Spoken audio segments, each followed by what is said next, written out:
Harold Mills wakes up at 5 in the morning. Maybe it's the blood pressure, maybe it's just 70 years of early mornings written so deep into his bones that sleep forgot how to hold him. When he was young, he worked the grain silos out in western Kansas up before 4, hauling feed in temperatures that dropped well below freezing. 14, 15 hours a day, hands cracked open, feet numb clear through. He never once said he was tired. Back then, tired meant the family didn't eat. He moved to Chicago in his early 30s, bounced between a textile factory, a hardware store, construction sites until he finally scraped together enough to open a small hardware shop of his own, a little past 40. There were more slow days than good ones, but Harold never closed early.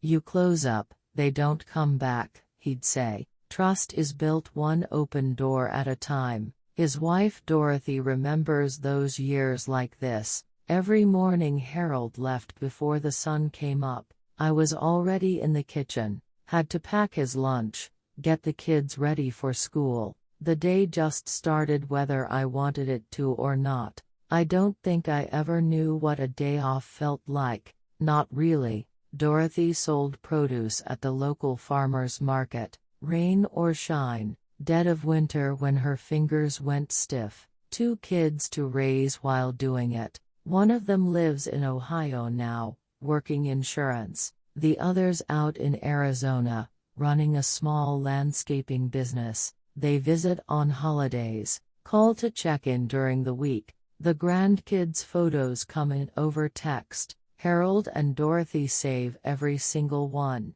They scroll through them several times a day. That's what gets them through now. Today was a quarterly checkup. Harold had been careful all morning. 3 blood pressure pills, 1 for cholesterol, 1 for his stomach. Dorothy had her diabetes medication, her arthritis pills, and now, because her knees had been aching worse lately, a cartilage supplement the doctor just added. Their pill bag was a small Ziploc, packed tight. At the clinic, the doctor had looked Harold straight in the eye. Your blood pressure is still too high. Do not skip your medication. To Dorothy, your blood sugars crept up. You need to watch what you eat. Both of them nodded, like they always had, writing every word into a small notebook. Harold had meant to grab a water bottle on the way out. He forgot. The pills were in the bag. The water wasn't. Walking toward the bus stop, they passed a Donut World franchise. 4:10 in the afternoon. Harold said, "How about we grab a donut?" "Haven't done that in a while," Dorothy said.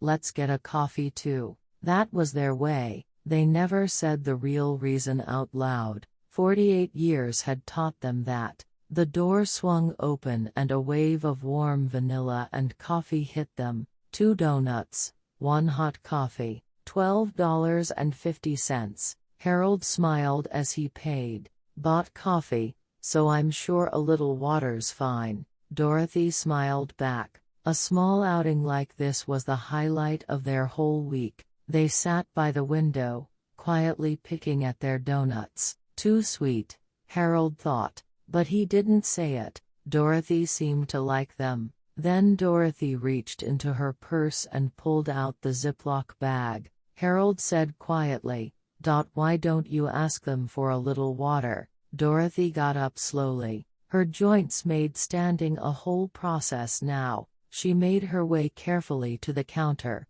The cashier looked to be in her early 20s. Her name tag said Ashley. She'd been on her feet all afternoon. You could see it in her eyes. "Excuse me, we bought some donuts and a coffee. I just need a little water for my medication. Would that be all right?"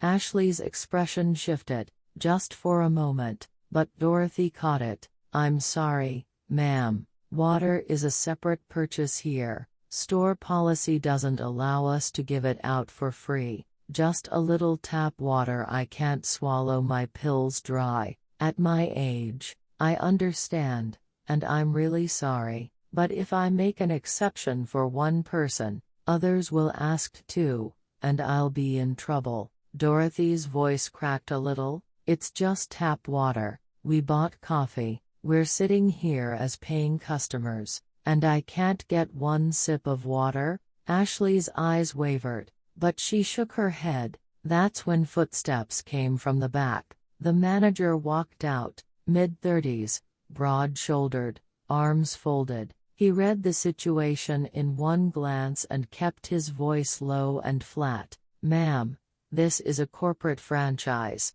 Any complimentary item, even water, can trigger a corporate audit. We had another location get a formal warning over something like this last year. I'm sorry, but I can't bend the rules. Every word was technically true. The tone was something else entirely. Dorothy's lips trembled. Are we being a burden? Just for wanting to take our medication? It's not about that. It's policy. We do have bottled water for $2.99. Dorothy said quietly. It's not about the money. I don't understand how this is right. That's when they heard the cane. Slow, but unbroken. Harold walked to the counter. He planted his cane, straightened his back, and looked the manager dead in the eye. This was the gaze of a man who'd spent 30 winters in a frozen warehouse. It didn't break easy, son. His voice was low, but it carried across the whole store. We spent $12.50 here, sitting right there, and you're telling me she can't get one sip of water for her pills? Sir, our policy.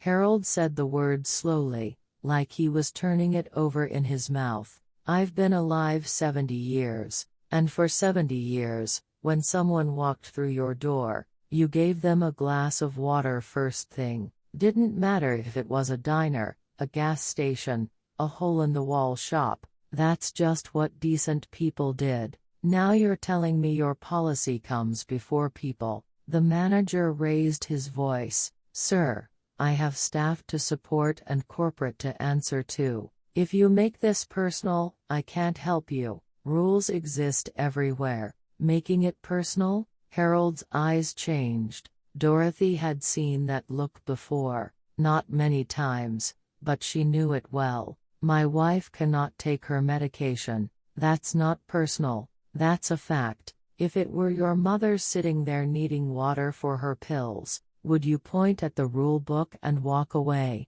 The manager opened his mouth. Sir, bringing my mother into this. I'm not insulting your mother. Harold's voice dropped even lower. I'm saying you're someone's son. If that still means anything to you, then think about whether this is right. The manager had nothing left to say. The whole store went quiet. The two guys with laptops had stopped typing. A woman in her 30s pulled her child closer and looked up. A middle-aged man in the corner set down his coffee. Then the woman with the child spoke. Excuse me, I actually think the cashier is right. If you break policy for one person, you open the door for everyone. Sir, would it really hurt to just buy the water? A murmur moved through the store. One of the laptop guys nodded. She's got a point. Every place has rules. Then a different voice came from the corner. But this is for medication. The middle-aged man hadn't moved from his seat. He spoke quietly, without getting up. She's not asking for free water to quench her thirst. She needs it to take her pills. Is that really the same thing? The woman pushed back. Rules are rules. The cashier doesn't have the authority to. When you pick up a prescription at the pharmacy, the pharmacist gives you a cup of water. Is that a policy violation? No one could answer that. The manager cut in. This isn't a pharmacy. The middle-aged man stood up. He looked at the manager calmly. You're right, it's not a pharmacy. But that woman over there still can't take her medication. Do you actually see that, or are you only seeing a policy violation? The manager's face stiffened. The man said nothing more. He walked quietly to the counter. 2 bottles of water, please. Ashley's hands trembled as she reached for them. After paying, he picked up the bottles and pushed the door open. Then he turned back, just once. One question: do you think you'll look back on this moment and feel good about it? The manager said nothing. The door closed. Out on the sidewalk, he caught up to the old couple. "Sir, ma'am." They turned. He held out the bottles. "Please, take them." Harold started to object. "You didn't have to. I've got parents too." That was all he said. Dorothy took the bottle. Her hands shook slightly. She twisted the cap off, lined up her pills in her palm, and swallowed them one by one with a long sip. Then she looked up at him. "Thank you, I mean it." He nodded once and walked away. Didn't leave his name. Back inside, someone had been watching the whole thing. A woman in her 20s, still at her window seat, phone in hand. She hesitated, then posted on Reddit, "Just witnessed something at a donut world near me. Elderly couple maybe 70s asked for tap water to take their medication. Manager refused, said policy. A random stranger bought them 2 bottles and walked out with them. This actually happened. I don't know how to feel." Within 2 hours, the post had over 3,000 shares. The comments came fast. "Rules don't matter more than people. The cashier didn't deserve this. That's on the manager. That stranger is a hero." I get the store's side, honestly. You have no idea how many people abuse this stuff. We call ourselves a developed country, and we won't give an old woman water for her pills. By the next morning, Donut World's corporate customer service line was flooded with complaints. Corporate called the store that afternoon. The manager took the call by the window looking out at the same alley Harold and Dorothy had walked down. That evening, he sent a message to the staff group chat. "Starting tomorrow, any elderly customer who needs water for their medication gets a complimentary bottle. I'll take personal responsibility until corporate updates the policy." Ashley read it and held onto her phone for a long, quiet moment. They got home close to 6 in the evening. Dorothy went to the kitchen and drank a full glass of tap water. Cold, plain. For some reason, it felt more valuable today than it ever had before. Harold sat on the couch and looked out the window. The city lights glittered far off in the dark. Dorothy came and sat beside him.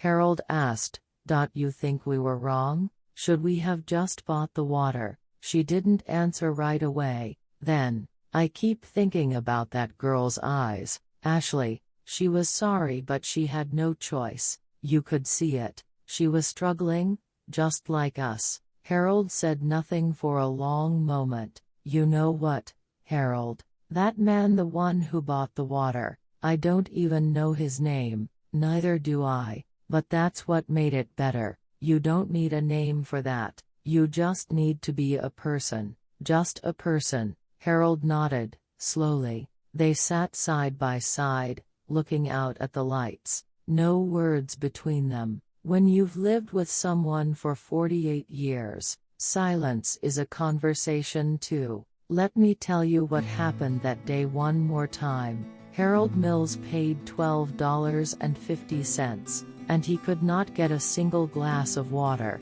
Ashley followed the rules, and she may not have slept well that night. The manager wasn't wrong about the facts, but that night, he stood alone looking out the window for a long time, and a stranger whose name no one knows walked out into the street with 2 bottles of water.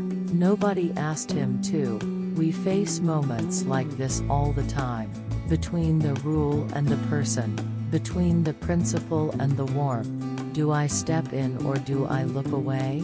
Those choices, stacked up, become the world we live in.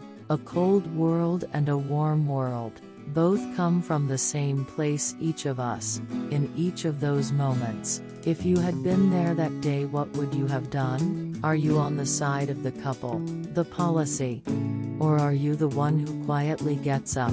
Leave your thoughts in the comments. Your words are the real ending of this story.